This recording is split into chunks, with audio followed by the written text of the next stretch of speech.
근데 이거는 극복하는 기존 사실도 돼 있어. 근데 문제는 그 신종 코로나가 다시 나올 수도 있지만 그보다 더 다른 것들이 나오면은 감당이 안 되는 거죠. 또 이런 같은 사건. 근데 유튜브 방송을 해야 돼요. 더 감당이 안 되는 저런 내용들 하면 인류가 처음으로 느껴보는 이번에 그런 것처럼 다음에는 또 다른 사람들이 또 찍으시려고 인류가 올라가요. 처음 보는 그런 것이 되는 거예요.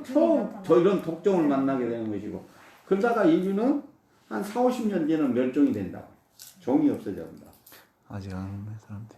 이거 보석이 보기만 하셔. 나 죽는 거 아니에요? 네.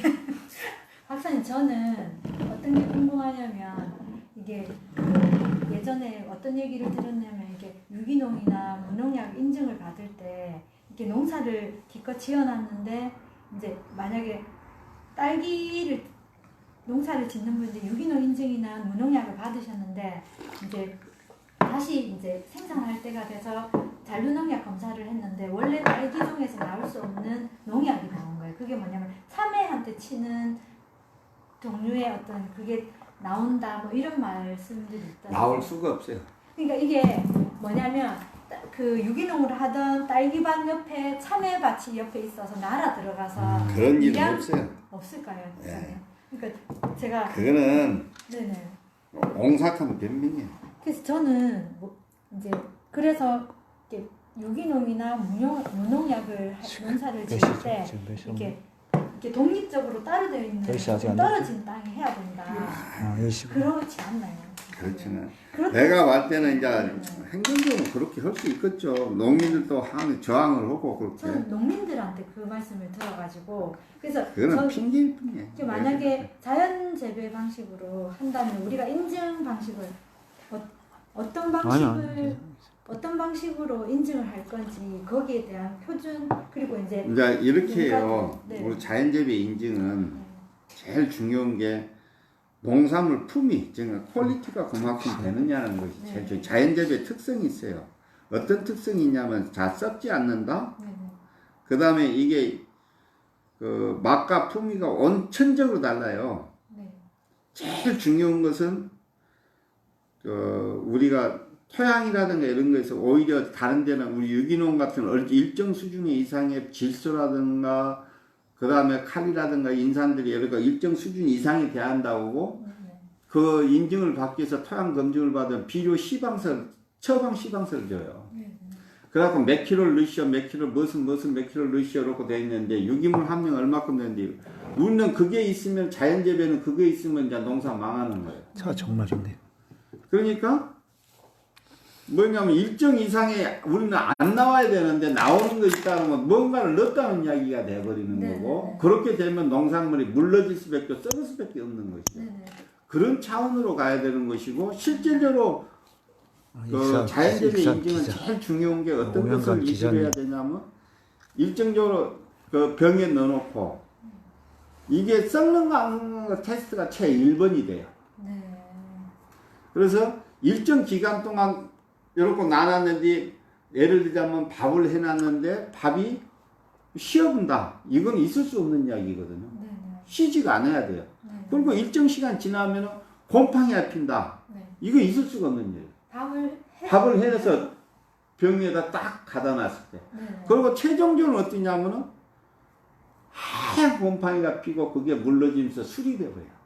그럼 선생님 말씀은 그렇지 않고 일반 농산물은 어떠냐 바로 쉬어 빠지고 그 다음에 썩은 거 파란 곰팡이 검정 곰팡이가 확 피고 이거는 전부 다 일반 농산물의 특성이고 그런 농산물을 먹으면 우리 사람이 그렇게 빨리 썩는 거예요. 그런 농산물 테스트 과정이라든가 그 다음에 일반적으로 우리가 농약이라는 건 그렇게 중요하다고 생각하진 않아요. 왜 중요하다고 생각하지 않냐면 농약은 비료가 진짜 인간한테 해악을 끼치는 거지. 농약은 그렇지 않지만 그렇지만 그걸 관리를 우리가 그런 거 자연재배하는데 농약을 쳤다. 이건 있을 수가 없는 이야기잖아요. 그러면 어떻게 관리할 것이냐. 이거는 그 기존 제도권 다시 친환경 인증법에 의한 그 농산물 인증을 받으라는 거예요. 친환경 농산물 인증, 즉 다시 말하면 무농약이 최소한의 자연재배를 하려면 무농약 이상의 인증을 받으라. 그 관리는 누가 해주냐면 그 농약 친환경 인증을 내주는 업체에서 전부 다 관리를 해주잖아요. 네. 우리가 구태하면 농약을 쳤냐 안 쳤냐 그런 이야기 할 필요가 없죠. 네. 그거는 무농약 이상, 적어도 좀 더 강화된다 그러면은 유기농 이상의 인증을 가지고 있다면 그 인증을 관리를 해주는 국가가 관리를 해주겠죠. 그러니까 농약에는 우리는 신경 꺼라. 네. 그 대신에 이게 썩느냐 안 썩느냐가 제일 중요한 거고 썩지 않기 위해서는 비료 퇴비를 안 줘야 되는 거예요. 네. 그렇게 관리는 해서 나온 농산물은 실제로 썩지도 않고 향기롭고 맛있고 아주 고퀄리티가 되는 거죠. 그런 농산물 인증 제도를 내가 꿈꾸고 있는 것이죠. 네. 그래서 내부적으로 그런 게 이렇게 절차나 규정들이 조금 이렇게 만들어져야 되지 않나요? 그렇죠. 그거는 이제 우리가 이제 사단법이 인가가 나게 되면은 내부적으로 이제 우리 정관 이하에 나오면은 우리 내규로서 네. 앞으로 인증법이라든 그런 것을 전부 다 그런 걸 정비해야죠. 이제 네. 우리가 신설하고 만들어지고 그렇게 실행할 거예요. 네. 그 박사님 지금 방송 중인데 아까 뭔 방송? 페이스북 방송 중입니다. 근데 이제 그 코로나 관련해 갖고 아까 말씀하셨던 것 좀 한 번만 더 다시 말씀 한번 해주십시오. 코로나는 새로운 신종 그러니까 코로나 바이러스 그러면 대체적으로 감기 바이러스예요. 네. 그래서 이 앞에 사스라든가 뭐 우리 메르스라든가 이런 게 전부 다 신종이 아니고 그냥 코로나 바이러스예요. 그런 애들이 전부 다 지금까지 왔던 그 병들의 특성이 있어요. 에이즈, 사스, 신종플루, 메르스, 에볼라 이런 것들이 어떤 특성을 가지고 있냐면은 전부 다 하나같이 동물에서 사람에게 왔다는 거예요.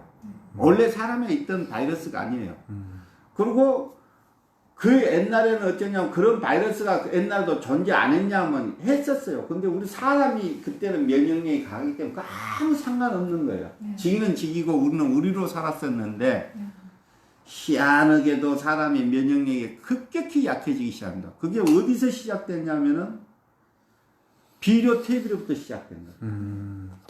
그 비료 퇴비를 우리 식물한테 이렇게 생각해 보세요. 식물한테 비료나 퇴비를 주면 잘 자라고 커집니다. 이 커진다는 그 자체는 뭔 말이냐면 세포가 뿌른 거예요. 조그마한 세포가 단단해져야 세포가 이렇게 뿌러불게 되면 면역력이 당연히 떨어진 겁니다. 그걸 먹은 사람이 당연히 세포가 커져서 예를 들자면 우리 아버지가 할아버지보다 더 크고요. 우리 아버지보다 내가 더 크고 나보다 우리 아들이 월등히 큽니다. 우리 아들보다 모르게는 해도 손지가 무럭무럭 자라고 있는데 손지가 태어났을 때보다 더 커요. 네. 그래갖고 나중에 우리 아들보다 훨씬 클 거라고 생각해요. 그만큼 큰 것은 뭐였냐면 인간은 태어나면서부터요. 크다고 해서 세포가 숫자가 늘어나는 게 아닙니다. 체세포 숫자가 늘어나는 게 아니고 체세포 숫자는 할아버지나 아버지나 나나 아들이나 손자나 다 같은 숫자를 가지고 있는 겁니다. 근데 덩치가 커졌다는 얘기는 뭐냐면은 세포가 뿌른 겁니다. 부푼 거예요. 그건 왜 그러냐? 아까처럼 식물이 부풀어서 잘 자란 걸 먹었기 때문에 우리는 그걸 부푼 거예요. 그렇게 해서 점점 커지고 세포가 커진 만큼 면역력이 약해진 거예요. 그래서 세상에 존재했던 그런 바이러스들이 우리 몸속에 들어와서 보고 이것도 내 밥이네 하고 증식을 시작한 것이고 그게 요즘의 신종병입니다. 근데 우리 몸은 더 약해질 거고 더 약해지면은 또 다른 바이러스 그보다 더 시간 해악을 끼치는 바이러스를 계속 우리 면역력을 두드릴 거예요. 근데 여러분들은 별로 공포스럽지 않고 우리 사람은 에이 그럴수록 뭐 새로운 바이러스니까 이렇겠지 하고 한다면은 내 말을 한번 들어보면 큰일 나요. 들어보세요. 우리가 몇 년 전부터 조류 인플루엔자라고 예. 일명 조류 독감이라고 그러죠. 그러죠. H5, N6, N7, N9형 막 이렇게 많이 들어봤을 겁니다. 그것들이 어떤 이유냐면은 그게 어디로 우리 역학조사를 해보게 되면 어디서 감염이 되냐면은 거의 요즘은 정설화되다시피 한 게 철새로부터 옵니다.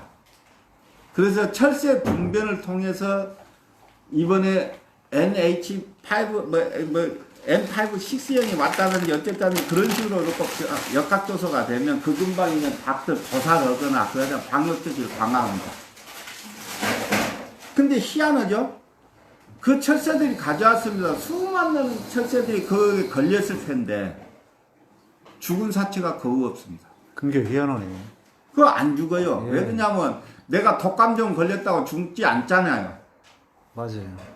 철새들은 안 죽습니다. 근데 그 복균을 해갖고 왔는데, 근데 희한하게도 그게 닭이나 오리한테 가면 전멸. 치사율 98%, 내질 100%. 예, AI나 보면. 그걸 겁이 나기 때문에 차단하는 게 우리가 전부 다 매몰적으로 합니다. 그리고 이동 제한 조치를 시킵니다. 그런데도 그게 기가 막히게 넘어가죠. 근데 바이러스 특성을 아실 필요가 있어요. 바이러스는 어찌냐면은 아주 약한 애들입니다. 생명도 아니고 무생명도 아니고, 바이러스 종류라면 RNA 바이러스하고 DNA 바이러스가 있는데 얘는 RNA나 DNA나 스스로 생명 활동을 하지 않는다. RNA하고 DNA가 만나야 스스로 활동을 합니다. 생명체가 되려면은 이걸 분열도 해야 되고 이렇게 번식도, 분열이 번식이죠, 자기네들.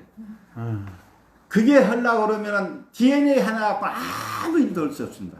그래서 얘네들은 필연적으로 어디로 들어가요? 그러니까 세포 안으로 파고 들어옵니다.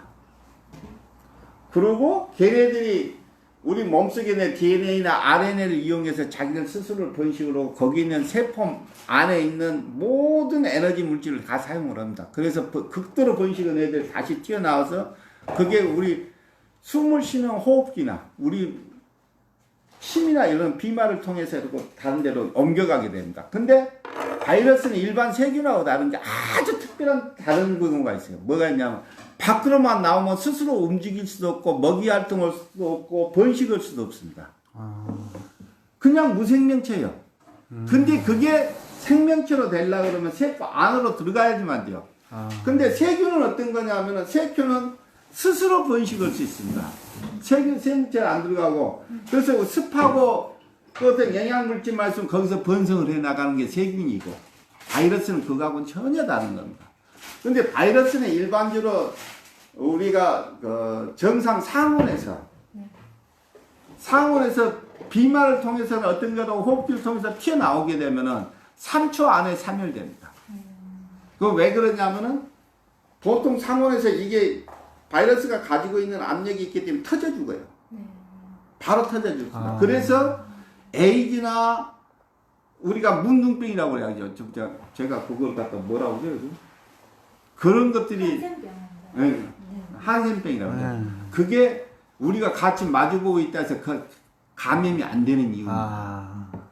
바이러스 병은 모든 것이 그렇게 되는 겁니다. 근데 바이러스는 대체적으로 상온에서, 즉 다시 20도 내외에서는 나오면 3초 안에 죽습니다. 근데 안 죽는 조건이 있어요. 그게 뭐냐면 대기가 습하면은 우리가 비말이라고 나트에 나왔던 게 에어로졸이라고 그 습한 그 수증기에 쌓인다. 그러면 얘가 터져 죽지 않고 거기에 보호를 받습니다. 그래서 둥둥 떠다니면 살 수가 있어요. 그래서 밀폐된 공간에는 무조건 감염이 됩니다. 거기다 가습기를 틀면 감염이 100배는 더 높아요. 병원이 더 심각하네요. 병원이 훨씬 심각하거든요. 병원뿐만 아니라 밀폐 공간. 절대 가습기 금물입니다. 여러분들 감기 왔다고 감기병이 갖고 내가 목에 까까르다고 가습기 하면 내 목은 편할란가 보다 바이러스 사는 온상이 됩니다. 바이러스가 발병하면 제일 먼저 건조하게 만들어요. 터져 죽게 만들어줘요. 그게 뭐냐면 제습기입니다. 그리고 바이러스는 약하기 때문에 자외선이 엄청나게 약합니다. 자외선 등을 켜세요. 그러면 100% 소독할 필요도 없어요. 자외선요? 자외선 등이, 자외선은 나온가, 맞은가 동시에 사라져버립니다. 그리고 제습기를 트세요. 건조하면 살 수가 없다. 터져 죽어요, 전부. 말라 죽으면. 절대 금물은, 가습기를 틀지 마세요. 가습기에다 소독약을 틀어도 소용없습니다. 박사님 비료하고 지금 아까 태비하고 얘기하면서 잠깐만. 그런 이거 바이러스는 그렇게 예방을 시고 바이러스는 이렇게 되는 겁니다. 정확히 이야기하면은 상온에서 3초를 못 견디고 상온에서 3초를 못 그리고 열이 약합니다. 그래서 우리 몸속에서 번식을 하는 게 뭐냐면 36도, 5도 몸속에는 전부 다 체액으로 가득 차 있기 때문에 얘들이 번식을 한다. 최적 환경이죠. 근데 걔네들이 열이 약하다는 것을 우리 동물들은 다 알아요. 네. 그래서 바이러스에 감염되게 되면 우리 몸에서는 열을 내기 시작합니다. 그래갖고 어느 정도 38도, 39도까지 올려서 죽습니다. 그러면 얘들은 적어도 38.5도 정도 넘어가면 거의 다 죽습니다. 39도 이 정도 올라가면 다 죽습니다. 네. 그래서 우리 몸이 감기가 열을 내는 게 아니고 우리 몸이 감기를 잡기 위해서 열을 내는 거예요. 그렇죠. 그 점에 유의하시고 절대 해열제 먹으면 이 바이러스하고 우리가 공생하게 됩니다. 만성질환으로 돌고 그게 약해질 때 또 다시 튀어나오는 겁니다. 절대 그것만 지시고 그리고 우리 한국은 두고 보십시오. 상온이 30도 이상 20도 이상 올라가게 되면 바이러스는 급격히 약해집니다. 그리고 밀촉이라는 밀착 감염자 외에는 발생하지 않습니다. 지금도 벌써 밀착 감염자 외에는 대기 중으로서 이를테면 야외에서 감염된 사례는 거의 제로입니다. 그리고 앞으로도 실내 온도도 그렇게 높아져 버리게 되면은 이제 그것도 다 죽습니다. 제발 가습기 틀지 마세요. 그러면은 코로나로부터 안전합니다. 마스크 이거 소용없습니다. 마스크를 하는 것은 내가 이러고 튀어나가는 비말을 안전하게 오고 저쪽에 오는 것은 비말 아니고 바이러스 단독으로 들어오는 경우가 없어. 항상 마스크를 막는다는 건 거짓말이에요. 얘가 살아서 올 수 있는 기회는 딱 한 가지예요. 비말 상태거나 에어로졸 상태에만 들어올 수가 있어요. 근데 그거는 전부 다 일반 마스크에 다 걸러져 버립니다. 네. 일반 그냥 면 마스크로 다 걸러져. 그게 들어올 수가 에어로졸이나 비말이 들어올 수가 없어요. 그래서 실제로 항상 마스크도 바이러스 단독으로 들어올 수가 없어요. 바이러스는 막을 수 있는 게요. 우리가 세균의 100배보다 더 작은 게 바이러스예요. 세균은 우리 일반 세균의 100배도 더 작은 거고요. 그게 이렇게 들어가면 항사보다 미세한 항사보다 이게 바이러스가 들어가면 금방 뚫고 들어올 것 같은데 걔는 단독으로 들어올 수가 없어요. 터져 죽어버려요. 걔들이 들어올 수 있는 건 에어로졸이거나 비말 상태인데 그거는 일반 마스크도 충분히 막아낼 수 있는 겁니다. 네. 그리고 여러분들도 희망을 가져야 될 것이 거짓말 좀 4월 15일에서 20일만 사라져버립니다.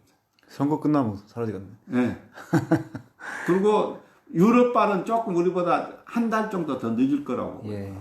그러면 다행이겠네. 지금 현재 따뜻해지면 안 죽는다고 세상 사람들 전문가들 이야기하는데 그건 거짓말입니다. 왜 그냥 따뜻해지면 바이러스가 아니에요. 따뜻해서 살 수 있는 바이러스는 아직 한 가지도 발견되지 않았고요. 그 다음에 왜 그럼 아프리카에서 발병되냐? 걔네들은 밀촉 감염자입니다. 걔네들이 해외여행을 다녀오거나 자기 가족 간의 감염이 이제 일반 대중한테는 안 퍼졌어요. 그리고 인도나 이런 데서 전부 다 따뜻한 지역에서는 전부 다 똑같은 증상이 나옵니다. 일반한테 감염되는 게 아니라 밀접 감염자 외에는 발생하지 불특정 다수한테 발생되는 이번에 신종 코로나가 아닙니다. 그 점에 내가 이야기한 점, 즉 다시 한번 밀접 감염자거나 밀폐된 공간 내에서로 일어나는 현상이지 대중계는 뭐 아무렇게 근데 날씨가 강치 낮에도 영하로 날아가고 그렇게 되면은 상황이 다릅니다. 그거는 막 떠다니고 여기 있는 게 막 강원도로 가버리고 여기 세계 다른 나라도 가버린다. 얼어 있는 상태에서. 그때는 아주 이제 불특정 다수에서 일어나는데 이번에 한번 내가 불특정 다수 우리나라도 마찬가지로 있는데 아마 체크해보면 나올 겁니다. 낮에도 영하권의 날짜가 2월 3월에도 있었습니다. 그때 그 속도를 확진합니다. 아까 비료와 관계 그 면역력 약해지고 하는 그런 부분. 그러니까 아까 이야기했던 것 비료하고 대비. 이 관계는 뭐였냐면 여러분들이 잘 이해를 못 하셨는가 모르는데 우리 사람하고 친한 것들은 다 썩으면 문드러지거든요. 즉 다시 말하면 사람도 썩으면은 냄새를 감당 못할 정도로 바로 썩습니다. 그건 뭐냐면 썩을 수 있는 물질을 먹은 건데 그게 바로 비료탭이고 우리가 농작물을 갖다 놓으면 다 썩습니다. 농작물은 다 썩을 수 있는 것을 먹었기 때문에 그렇습니다. 그게 비료태비입니다. 비료태비를 먹은 농작물을 먹은 사람이 썩고 또 그걸 훔쳐먹은 쥐새끼가 썩고 그걸 나눠 먹은 가축들이 다 썩습니다. 그 썩는 것들이 결국은 면역력을 약화시키고 커졌기 때문에 부풀었기 때문에 면역력을 약화시키고 그것들이 조류 독감에도 조류가 100% 치사율을 나올 정도로 약해져 버린 겁니다. 우리 사람이 약해져서 지금 현재 신종 코로나 같은 우리가 상상도 못한 병들이 오는 것처럼 앞으로도 우리가 비료태비를 손에서 놓지 않는 한은 이런 게 진행되는 거예요. 먹거리를 바꿔야 된다. 먹거리를 바꾸게 되면은 어떻게 되냐면 사람 체구가 다시 작아집니다. 그리고 더 단단해집니다. 병이 안 걸린다. 암이고 각종 심혈관 질환, 염증성 질환, 뭐 우리가 암이네 뭐 이런 거 전부 다 다시 옛날처럼 없어집니다. 그게 전부 다 우리가 먹거리 잘못 먹은 건데 이유 없는 매일같이 농약이나 화학 농약을 먹어서 그런다 어쩐다 그런 핑계를 대면 안 됩니다. 지금. 그거하고는 상관도 없어요. 우리 질병하고 화학 비료하고는 아무 상관도 없어요. 화학 농약하고도 상관없어요. 저도 이제 대학에 박사과정이나 이런 공부들을 쭉 석사하면서 이렇게 보면은요, 농약이 얼마나 안 되는가, 심지어 물고기 독성 테스트까지 다 하는 거 보면 저럴까지 멀쩡한디, 우리 사람이 먹었다 사람만 불합리하게 저럴까? 그런 과정을 다 거쳐서 농약이 생산돼요. 저는 계속 농약이 문제라고 생각했는데 그게 틀렸다는 말씀이죠. 그건 전적으로 틀렸습니다. 진짜 해로운 것은 퇴비입니다. 퇴비 비료?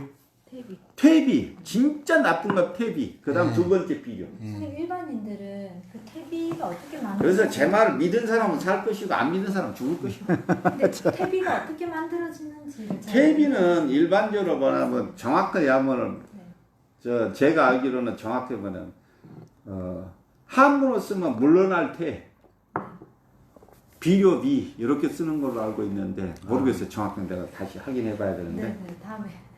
퇴비라고 그런 것은 그런 거거든요. 그러니까 물러날 퇴비는 우리나라 퇴비가 제일 만들어지기 위해서는 유기물과 우리가 탄수화합물이라고 합니다. 탄수화합물은 탄소, 수소, 산소 이렇게 만들어진 게 탄수화합물입니다. 그 다음에 여기를 갖다 단백질이 만들어지기 위해서는 질소가 붙어야 됩니다.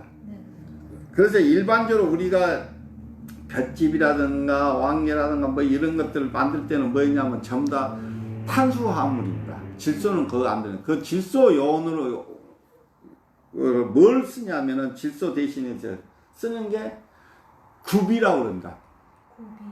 그러니까 똥구자에다 비료비자. 두 개를 섞어서 탄수화물, 탄질비라고 해야죠. 질소와 탄소 비율을 맞춰줘야 미생물이 활동을 하게 돼요. 그렇게 돼갖고 부숙시킨다고 그러죠. 말은. 그건 실제로는 썩는 거죠, 이제. 그 썩힌 것을 다 썩고 나면 그걸 갖다 퇴비라고 해야 이름으로 해서 사용하는 게 퇴비예요. 근데 우리가 아까 전자에도 이야기했지만 썩을 수 있는 것을 먹으면 다 썩습니다. 근데 똥도 썩을 수 있는 거고 다 이렇게 썩는 최적의 여건을 만든 것을 다시 식물한테 주니까 식물이 우선 먹게 신진대에서 빨라지고 이게 이제 저전압이라고 붓부르는 놈을 갖다 커진 것을 갖다가 먹고 오니까 사람도 커져고 다 커져본 거예요. 가축도 커져보고. 가축이 얼마나 커졌냐면은 향후 지금도 한 3, 40년 동안 옛날에 암소가 350kg, 370kg, 숫소가 420, 450kg가 채 안 된 것이 지금은 숫소가 톤 250까지 나갑니다. 1톤 250까지. 2배 이상. 그 다음 암소가 뭐 보통 7, 800kg 나가면 보통 꽃배기가 다 되는 거죠. 맞아요. 예. 그 말은 근데 이런 이야기 들으면은 우리 축산과학원에서는 좀 써놓는 겁니다. 가축 대량을 자기들이 잘했다고 그러는데 대량을 잘한 게 아니고 먹이가 변해버린 거예요. 그래서 덩치가 커져본 거예요. 아무리 유전자 조작을 해도 그렇게 키울 수가 없습니다. 잘못 알고 있습니다. 그게 전부 먹이가 변하니까 바로 변하는 거예요. 우리 사람은 뭐 품종 개량해서 사람이 옛날에 4, 50kg 나가는 사람이 8, 90, 100kg 나가는 지금 사람이 됐다 해서 누가 우리 대한민국 사람 품종 개량했어요? 저절로 커졌잖아요. 진짜 그러네. 아, 그러네. 맞아. 근데 왜 동물 가축도 저절로 커지고 개도 커지고 소도 커지고 모든 게 다 커졌어요. 근데 동물은 개량했다고 하잖아. 개량했다고 그러죠. 자기들은 사람은 개량 안 했고. 개량한 게 아니고요. 네. 개량한 것도 전혀 무시할 수는 없겠지만 그러겠죠. 예. 이건 사료가 배는 겁니다. 맞아요. 저희는 먹거리가 배는 거예요. 네, 성장 촉진제 이런 거. 그런 거 아니에요. 아, 그 그것도 먹거리가 툭 들어갖고 뿔 대로 뿌는 것들 계속 뿌려가는 거예요. 비료예요. 비료에 그렇게 커져. 그 비료를 먹은 식물을 또 먹은 가축이 그걸 커지는 건 당연한 거예요. 왜 그 엉뚱하게 가축 개량하고 그걸 개량한다 갖고 40년 만에 꽃배기를 키울 수 있는 기술이 있으면요. 웃기지도 않아요 내가. 노벨상 10개 받았어요. 아니야, 괜찮아요. 자연스럽게 하세요. 근데 우리 사람은 누가 개량했어요? 스스로. 네덜란드인들이요. 저 1차 세계대전 이후에 163, 165에서 네. 193으로 커졌어요. 누가 개량했어요? 저희는 이제 영양분이 풍부해져서 커졌다 이렇게. 영양분 풍부다는 말도 틀린 말은 아니에요. 네. 풍부해서 커진 게 아니라 영양분이 약해져서 커진 거예요. 정확히 이야기해요. 그렇지 않아도 이제 예전의 먹거리랑 만약에 사과가 있다면 이렇게 안에 있는 영양소를 이렇게 자세하게 이렇게 분석을 했더니 예전 것과 지금 거의 내용이 달라졌다는 말씀들을 많이 예, 하시죠. 그건 맞는 이야기고요. 근데 더 중요한 것은 서구과학의 맹점이 뭐냐면 뭐든지 영양소로 표시하고 뭘로 네. 하려는 그 자체가 뭐예요. 그 수치로. 동양과학에서 이야기하는 것은 기라는 게 있는데 네. 기는 그 이 농작물이 가지고 있는 기운이거든요. 아까 이야기한 것들 우리 그 똑같은 포도에 나오는 당은 포도당이에요. 네. 근데 같은 포도당인데 희한하게도 초파리가 못 먹는 포도당. 네. 말이 돼요? 기운이 다른 겁니다. 네. 에너지가 에너지가 다른. 네. 걔네들은 저급 에너지를 먹여야 되는데 여기는 고급 에너지예요. 네. 즉 고전압 에너지라고 그래요. 그 에너지 같은 에너지 포도당 그거 화학 부조식으로 똑같은 포도당이에요. 네. 그러면 서구과학에서는 그걸 뭘로 붙여줘야 되죠? 여기가 고전압이었고 플러스 900, 마이너스 뭐 900 메가와트 이런 거 써줄 수 있을까요? 그런 과학이 발달하지 않아요. 네. 근데 이를테면 설탕이다, 네. 과당이다, 메가당이다, 포도당이다. 그냥 그렇게 하고 화학 구조를 쓴다고 하면 다 그렇게 되는 거예요. 네. 근데 그 당에도 다 구분이 있다는 거예요. 네. 왜 우리 자연재배형 농산물을 안 썩을까요? 네. 균들이 침범을 못하니까 안 썩는 거예요. 지난번에 선생님 주신 포도 보고 저 정말 놀랐습니다. 또 봤잖아요. 네네. 초파리가 없이 지금 그 겨울을 지나서 포도가 그대로 내려가서 건조만 되고 아까 먹었는데 그 껍질째 그대로 건포도가 그렇죠. 되었더라고요. 저 깜짝 놀라가지고요, 선생님. 근데 더 신기한 초파리만 안 하는 게 날파리도 안 한다니까. 네네. 그리고 벌레가 아무것도 안. 박사님 그때 포도 당도 몇 도까지 올라갔다 한번 말씀 한번 해주십시오. 제가 얘기한 거 72브릭스가 77브릭스 아니에요? 72브릭스. 72브릭스? 보통 50몇 브릭스는 보통이고. 네. 예. 지난번에 선생님 주신 거 먹었을 때 딸기도 보통 딸기가 하루 지나 물러지는데 선생님 가지고 오신 박사님 가지고 오신 게 딸기가 이렇게 약간 젤리처럼 네 이렇게 해서 그리고 아까 밭에서 이렇게 딸기 표면을 만지니까 딸기 표면이 물러지는 게 아니고 제 손이 이렇게 튕기는 느낌이 들더라고요. 맞아요. 탄성이 너무 좋아서 제가 너무 감동스러워가지고. 근데 사람은요, 지금 이대로 가면은 멸종입니다. 사람은 이제 면역력이 없을 뿐만 아니라 심각해. 애를 못 낳아요, 애를. 얘를 낳고 싶은데 못 낳아요. 네네. 근데 가서 물어보면 좀 더 피임 더 얻든지 그렇지 네. 않으면 뭐 사회 교육 시스템에 문제가 있다는 거 엄한 소리나 삥삥 오고 있지. 네. 실질적으로는 애가 안 생겨요. 난임 부부가 얼마나 많은데. 근데 가서 지금 사회 시스템 탓하고 있어요. 뭐 교육이 문제고 어떻게 이런 환경에서 애를 키우겠냐고 웃기는 소리 하지 마세요. 난임 부부가 정말 많다고 그러더라고요. 애가 안 생겨요. 네. 그래서 지금에서 학교 출산율이요. 불과 2, 3년 전만 해도 1.12명이 늘진하다 지금 0.8명, 0.9명 이야기가 나와요. 네. 먹거리 있어요. 평생 둘과 만나서 2.3명을 낳아야 번영이랍니다. 맞습니다. 근데 지금 0.8명, 0.9명 갖고 인구가 어떻게 인류가 버텨내요? 방법이 없어요. 그리고 이런 신종병이 오게 되면 결국 결국은 멸종밖에 없어요. 그리고 지금 시스템이 잘 갖춰진 우리 대한민국 같은 사회나 조금 더 버틸 수 있을까? 이런 병이 오면 좀 더 버틸까 하는데 이번에 지금들 잘 사는 척하는 유럽 무너지고 미국 무너지고 1위부터 11위 국가가 다 무너졌어요. 그럼 못 사는 국가는 안 무너져. 시스템이 안 갑니다. 시스템이 잘 갖춰진 데만 다 무너졌어요. 이번에. 앞으로 그게 큰 문제고 우리 인류한테는 전기 끊어지고 전기 하나만 끊어도 살 수가 없어요. 우리가 같은 도시화되어 있는 나라는 전기 하나만 끊어도 똥도 못 사죠. 솔직한 이야기. 맞습니다. 저는 물도 그까지 올라올 시면 물도 못 먹죠. 그거 어떻게 사람 사는데요? 맞습니다. 근데 춥다해서 전기 끊어서 춥다해서 불 피울 수가 있어요? 살지 못합니다. 하나쯤에 속절을 비슷해 죽어요. 저도 이번에 되게 위기감이 느껴졌던 게 코로나로 이제 바깥도 못 나가고 아파트 이제 저희 집이 16층인데 제가 제일 후회된 게 농지 하나 안 사둔 게 굉장히 후회가 됐어요. 그냥 갈 곳이 없을 거예요. 근데요, 네. 농지 가져도 소용없어요. 네. 왜 그러냐면은 앞으로 이런 사태가 발생했다. 네. 식량이 부족했다. 네. 폭동이 일어나는 건 맞습니다. 당연하지. 폭동. 폭동이 일어나면 약한 사람은 약한 사람들에게 뭉쳐서 삽니다. 그래갖고 습격을 해요. 맞습니다. 저도 그게 굉장히 실제로 그래요. 그래서 멸종한다는 얘기예요. 네. 습격을 얻게 되면은 내꺼 자, 나 혼자 저쪽에서 잘 산다. 네. 이거 가만히 못 봅니다. 전부 다 나 혼자 가서 이거 못 뺏겼고 네. 띠거리로 몰려와가지고요. 네. 습격에서 뺏어가 버립니다. 그러니까 무정부 그리고 된다 그러죠. 그러죠. 무조건 지금까지 도덕이나 이런 게 한 표 배고파 네. 죽게 생겼는데 뭔 도덕이요? 네, 그렇다. 근데 없어요. 지금 미국에서 이제 그 트럼프가 왜 바로 현금을 이렇게 지급을 하냐면 미국은 저축을 하는 개념이 없대요, 박사님. 그래서 한 달만 수입이 없어도 여기 사람들은 다른 곳에 가서 이렇게 갈취를 해와서도 먹어야 된대. 근데 미국 정부가 웃긴 게 현금 지급하면서 뭐만 지금 쇼핑센터나 이런 데는 다 외출 자제하고 식료품만 이렇게 살 수 있게 풀어놓고 또 한 군데 총기 살 수 있는 데는 총기를 사서 스스로 알아서 자기 방을 정말 무슨 그 얘기 듣는데 근데 너무 소름 끼치는 거예요. 우리나라가 냈든 어쨌든 배고프면 네. 3일 굶은 놈, 뭐 난리 간장 넘은 뭐안 넘는 네. 거 없다고 난리 나죠. 똑같아요. 네. 근데 혼자 넘어가는 것은 일반 사회에서 이야기하는 거야. 네네.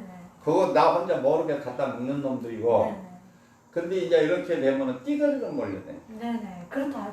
박사님 말씀 딱 맞더라고요. 지금 미국에서 저희가 지금 배고픈 사람들끼리 몇십 명이 조를 짜고 혼자 가서 못 뺏으니까 네네네. 떼거를 갖고 그갖고 네네. 많이 뺏어갖고 나눠 먹어. 네네네. 이런 사회가 온다니까. 네. 진짜 오죠. 그리고 박사 말씀에 동의해요.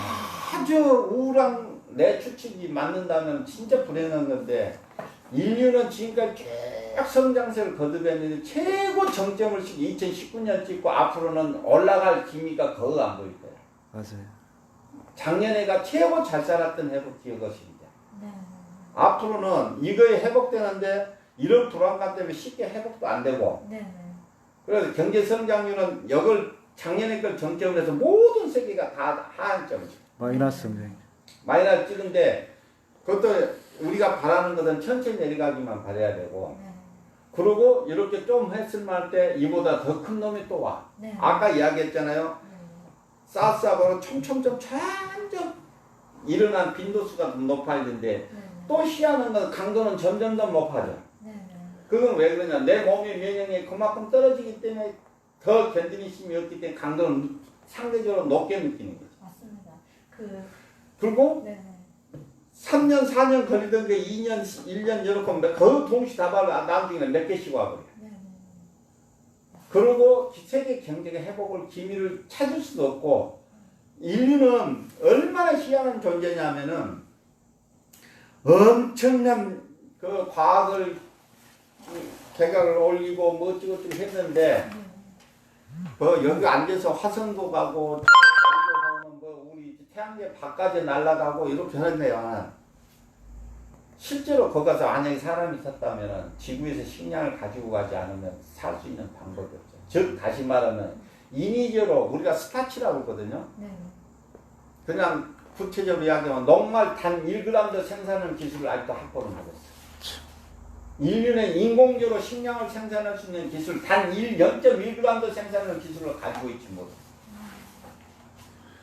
즉 다시 말하면 지구를 떠나보면 일단은 식량을 생산할 방법이 없어. 농사를 짓지 않으면 네. 인류는 에너지를 구할 수 있는 방법이 없어. 네. 근데 농업을 이렇게 천대해 버리잖아 지금. 천재를 했다기보다도 얘들이 배가 안 고팠지 않니? 그러죠. 제가 한- 배고프고 곡술이 나와 이제. 15년 전, 20년 전에 그때도 이제 전망이 앞으로는 이제 식량이 무기화 될 때가 이게 머지않았다. 식량 무기화. 단 1g만 생산할 수 있는 거라고 있다 그러면은 네, 네. 우리가 무제한 생산을 해. 거론을 확대시켜. 그렇겠죠. 네. 근데 지금까지 전 세계적으로 네, 단백질 1g, 탄수화물 1g도 생산할 수 있는 기술을 갖고 있지 않죠. 희한하네. 그렇게 기술 좋다며 네. 아무것도 할 수 없어. 우주로 여행을 하려면 우리 대한민국 우리 지구에서 몇백 톤 되는 식량을 싣고 날아가야 돼. 네. 방법이 없어. 뭐 우주 비행선 타고 가서 거기서 뭐 어떤 살균 놈들은 그래. 뭐 네. 캡슐 한 개를 딱 먹으면 뭐 며칠 식량이 되고 그것만 먹으면 된다지. 네. 그런 살균도 있어. 네, 저도 예전에는 그게 가능한 줄 알았어요, 선생님. 한 0.1g도 생산하죠. 생산한 사례가 하나 있다면 노벨상 100개 줘야 돼, 그러면. 솔직히 이제 코로나 사태 이전이었으면 박사님 말씀에 이렇게만 했을 텐데 코로나 사태를 겪으면서 이게 진짜 이게 약간 두려운 마음이 들더라고요. 두려운 건 실제로 이제 네. 멸종으로 가는, 우리는 어차피 코로나 안 와도요, 멸종으로 가는 수술 계속 받거든요. 새끼같아만 눈치 살아. 네. 그러죠. 그게 가장 문제지. 기후변화도 너무 심하고. 기후변화도 사기꾼이에요. 그 기후변화는 없어요. 사모님 저 네. 차 한잔 마시죠. 기후변화는 전부 위기감을 한쪽으로 몰고 가는 것. 네. 전 세계인을 상대로 한 혹세문.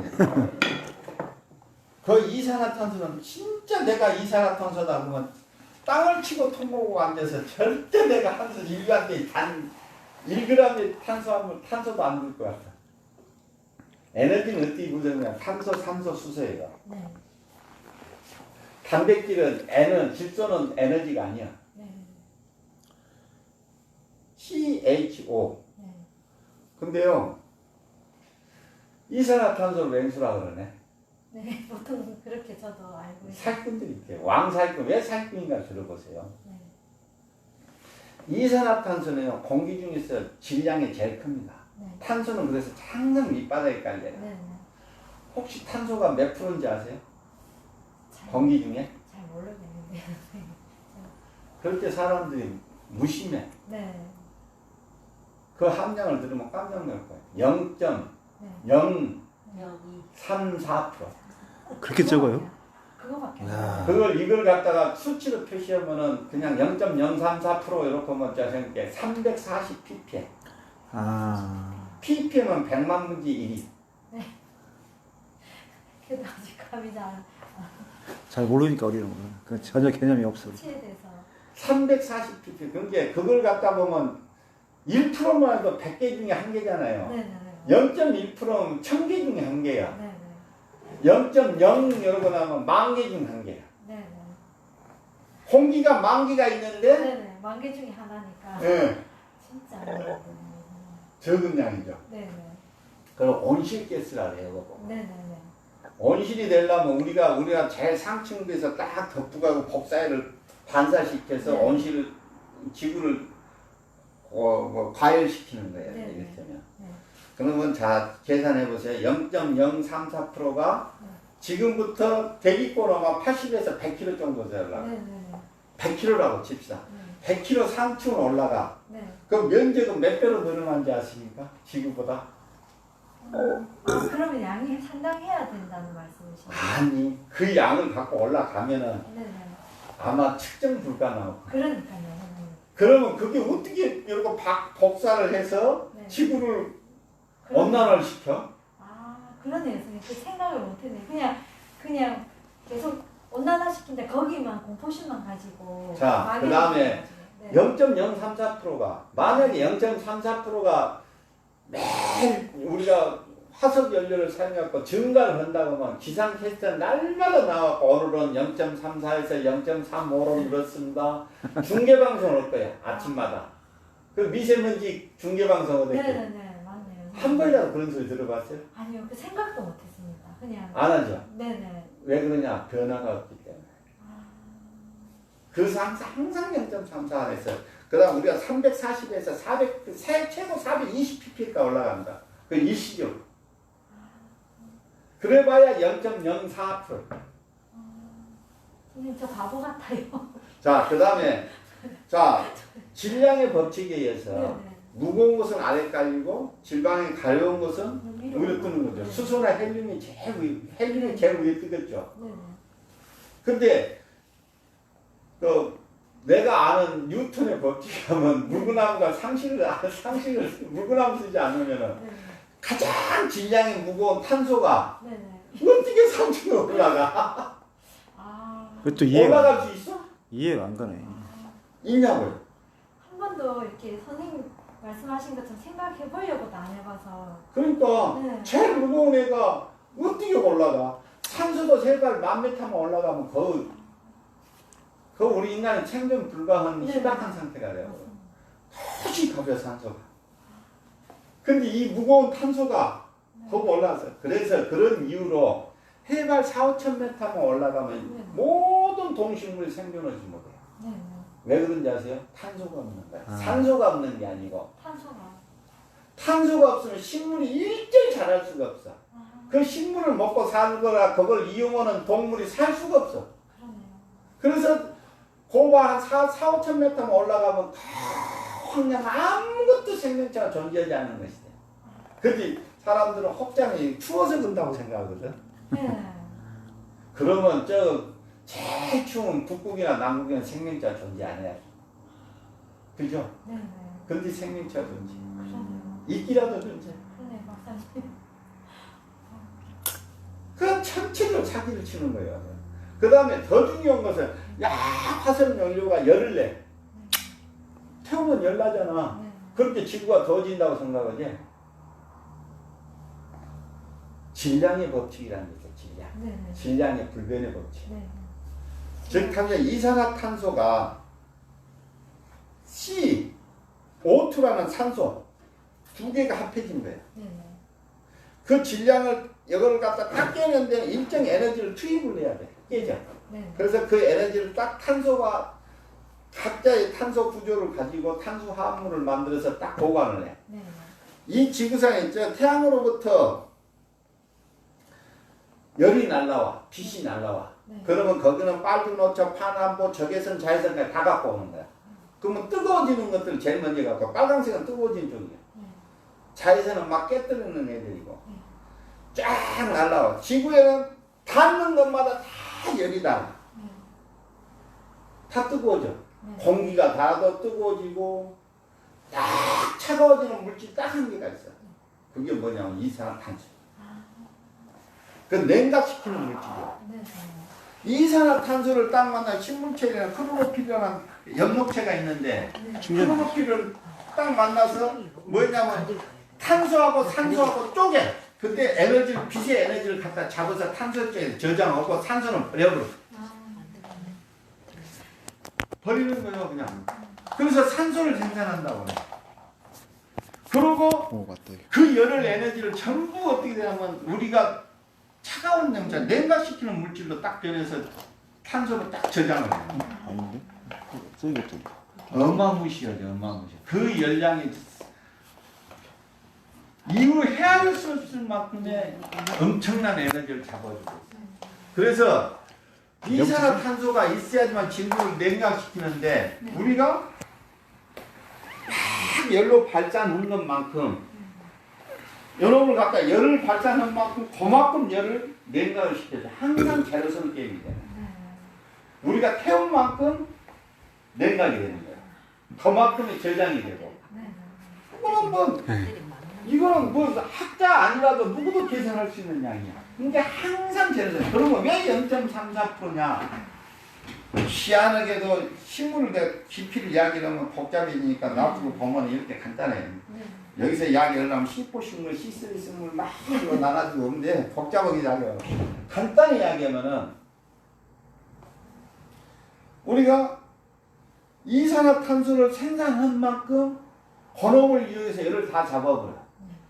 연업을 위해서 그 탄수화물을 산소하고 접촉해서 다시 열을 낸 만큼 연업을 잡은 만큼이 똑같아 항상. 그리고 결정적인 것은 뭐냐면은 왜 0.34%냐면은 식물이 먹을 수 있는 미니멈, 즉 다시 말하면 제대로 다 먹어도 0.34% 이하로는 농도는 먹을 수가 없어. 그러니까 나오기야 바쁘게 0.34%까지는 막 먹는데 그 이하로는 먹을 수가 없어. 이용할 수가 없어. 그 이용은 식물의 종류에 따라서 C4 식물과 C3 식물로 나와. 그냥 간단하게 우리가 고동생물로 이야기하는 고동식물로 이야기하는 C4 식물이에요. C4 식물하고 뭔 차이가 있느냐? 탄소를 알뜰하게 한 번 더 훑어먹는다는 계획에 더 낮은 농도까지 먹을 수 있는 게 C4 식물이고 그게 식물주의 최고봉의 고등식물이죠. 그래서 항상 식물이 다 먹어버리고 거들은 항상 탄소에 배고파 있으니까 먹을 수 있으니까 다 먹은 게 항상 농도가 0.34%. 그런데 전 세계 일을 상대로 해서 사기를 치는 거 혹세무미 는 것이고 더더구나 요즘 기술 중에 더 희한한 기술 봐요. 액화 저장 기술이야. 액화탄소 저장 기술이야. 이산화탄소를 액화를 시켜. 그래갖고 발 속에다 그걸 액화시켜서 영원히 가둬버려. 그거는 지구를 불덩이로 만든 지름길이야. 그 액화시켜놓은 만큼 지구를 냉각을 못 시키는 거야. 제로섬 게임 깨지는 거야. 최악의 기술, 인류를 망하고 지구를 불덩이로 만드는 기술이 액화기술. 이산화탄소 액화탄소 저장 기술. 그만큼의 그걸 태양으로부터 날라온 에너지를 냉각을 시켜야 하는데 냉각을 못 시키고 그걸 갖다 영원히 너 일을 하지 마고 집어 이러버렸으니 그래서 얼마만큼의 많은 에너지를 가둬놨는가 그게 불이야. 우리가 불을 지르면 유기물을 갖다 불지르면 그 말도 못하는 열을 내고 그냥 화나사처럼 타는 것이 그게 뭐냐 태양 에너지를 잡았던 그 산소를 다시 줘서 재결합을 풀면 어떠냐면 다시 이산화탄소를 가지고 산소하고 탄소하고 결합해서 이산화탄소 나가고 가지고 있던 에너지를 발산하는 게 우리가 불이라고 보는 거야. 우리가 뭐 에너지를 이용하는 모든 에너지 기본이 되는 거야. 그래서 기초과학 공부를 해야 된다고 얘기하셨던. 그런 기초과학은 아무것도 아니고. 이거는 기초과학도 아니고.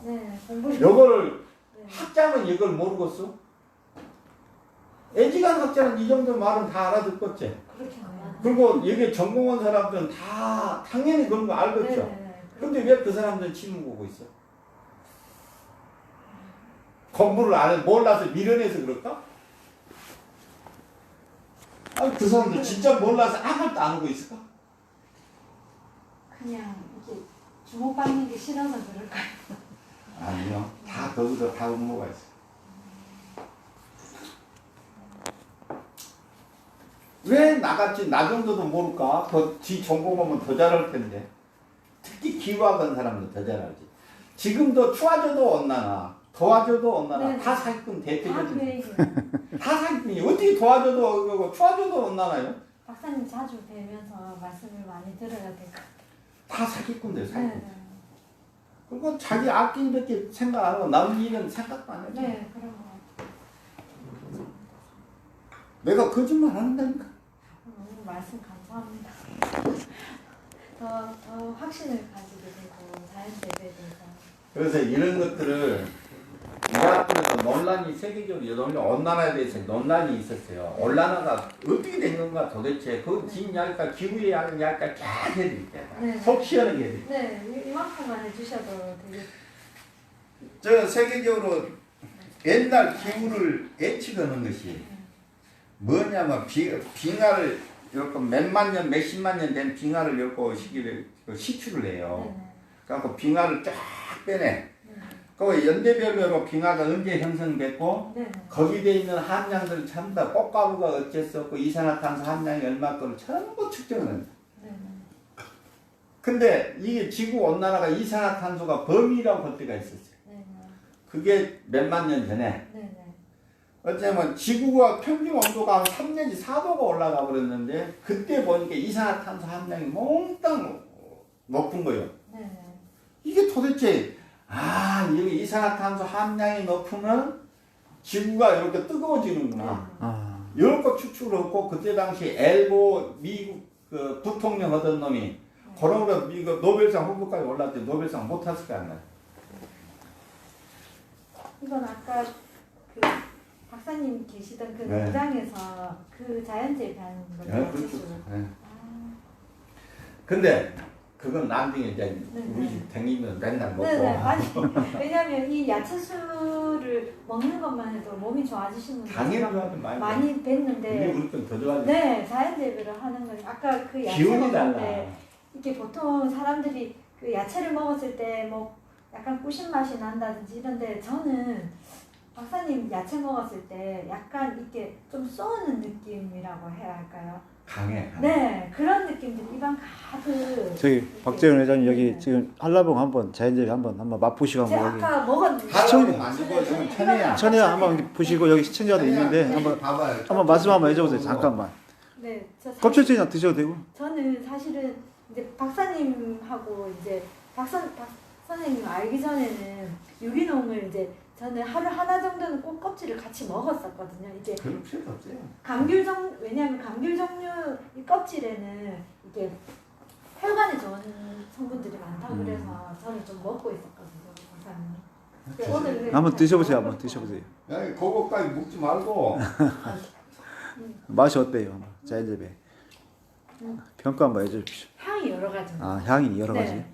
보통 과일 먹으면 단맛만 나는데 약간 사실은 쓴맛도 조금 있고 신맛, 네, 짠맛, 오행의 맛이 다 있죠. 네, 신맛 그리고 박사님 감칠맛. 기르신 채소에 진짜 이게 가림막이 다 돼 있는데 물도 안 주시고요.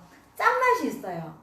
짠맛이 있어서 제가 너무 놀라워가지고 네, 그래서 이게 입안 가득 향이 이렇게 딱 가둬지는 느낌이어서 같이 한번 드셔보시면 좋을 것 같은데 너무 근데 이게 물을 안 잠깐만. 주는데 어떻게 이게 물이 많은지 박사님 그 아까 그 말씀 지금 계속 하셔야 되는 거 아니야? 아니면 그냥 자연재배 무티입에 대한 논리 한번 말씀 한번 해줘보시죠. 오늘 그만. 무티입 자연재배만 한 번만 그것만 짧게 박사님 부탁드립니다. 너 평생 이용 먹어서 한 번에 다 알아? 네. 기후 이야기도 아직 다 못했는데. 제가 하우스 기후는 아까 이야기했지. 시추를 해서 그렇게 다 알아요. 근데 엘고 갈고 봐보니까 이거는 확실한 증거다. 온난화의 확실한 증거다. 그래갖고 이제 더 이상 이를 달지 마라. 네네. 이산화탄소 함량이 높을 때 지구 온도가 2, 3도가 더 높았다. 이렇게 해갖고 더 이상 이제 학자들이 이의를 못 달아. 근데 그것이 아주 미련한 발상이거든. 온도가 높았기 때문에 이산화탄소 함량이 높아. 온도가 왜 높았을까? 식물이 거의 멸종 단계도 뭐 아까 불달아다지 지구가. 네. 불이 달아보니까 식물이 없으니 이산화탄소 소비를 못 해버려. 네. 이걸 거꾸로 아전 인수해서 그런 거야. 네네. 이산화탄소도 함량이 높기 때문에 지구가 열이 달았다고 이야기한 거야. 네네. 지금도 그 논조로 이야기하고 있는 거야. 네네. 근데 지구 함량 그 이후로는 변함이 없어, 솔직히. 이 야채수는 제가 사실은 저는 모든 집에서 먹는 모든 야채를 유기농 무농약만 먹고 있거든요. 사실 그 야채들 먹으면 좀 달다 그런 맛이 나는데 여기는 그리고 그 달고 일반 유기농 무농약은 단맛에다가 야채 비린내가 좀 있거든요. 선생님. 야채 비린내가 있어서 저는 그 야채 비린내를 없애기 위해서 생강을 항상 모든 음식에 쓰고 있는데 여기는 그 냄새가 안 나요. 안 나고, 비린내 안 나죠? 네, 야채 비린내가 되게 안 나고. 물냄새 안 해요? 물냄새? 비린내. 그거 신기한 거요. 네네. 그래서 다 하고 삶은 야채를 던지잖아요. 네네. 쪼가 놔둬도 석 달 열일 가도 안 썩어요, 저는. 안 썩는 게 아니라 그 손에다 이렇게 한 것을 분해는 되겠죠. 네네. 냄새 한가 제로 냄새가 제로. 썩지 않는 거 거의. 향이 이게 약간 항산화 물질 같은 느낌. 저는 이제 이상이에요. 네. 왜냐면 저는 야채를 워낙 채식을 주로 하는 사람이어서 매니아들이 네. 많습니다. 그래서 이 향이 이렇게 비릿한 향이 없어서 첫 번째는 제일 좋고요. 이게 뭔가 약간 항산화 그런 성분에서 나는 향이 좀 나는 것 같아서 되게. 이거 먹으면 고지혈증, 뭐 심혈관 더가 되고. 네네네. 이런 것들 임상들이다. 네, 야채수는 워낙 이렇게 암 환자라든지 성인병 가지고 계시는 분들, 이거 사모하시는 분들 많이 뵙거든요. 근데 그거랑 진짜 다른 것 같아요. 박사님 마지막으로 자연재배가 뭔지를 알고. 자연재배. 그러면은 박사님 진짜 오리지널. 왜 무투입이 되는가에 대한 네네네. 그 한 말씀만 해주십시오. 뭘? 자연재배 무투입에 대한 논리. 아이 이상 그 자연 온난화에 대해서 뭐 그런 거나 이야기하라니까 그거 마무리 짓고 이야기해야 돼. 예, 일단 그럼 어제 오늘 좋은 말씀 너무 많이 해주셔가지고. 너무 많이 들어갖고 이제 뭐다 잊어먹자. 껍데기 드세요. 혼자 먹으라고 했더니 먹지도 않고. 이건 진짜 먹는 거. 비린 향이 아니라 아이들도 잘 먹어요. 물을 마시는 느낌. 네네. 그만해. 네. 아이고 이거 갖고 가.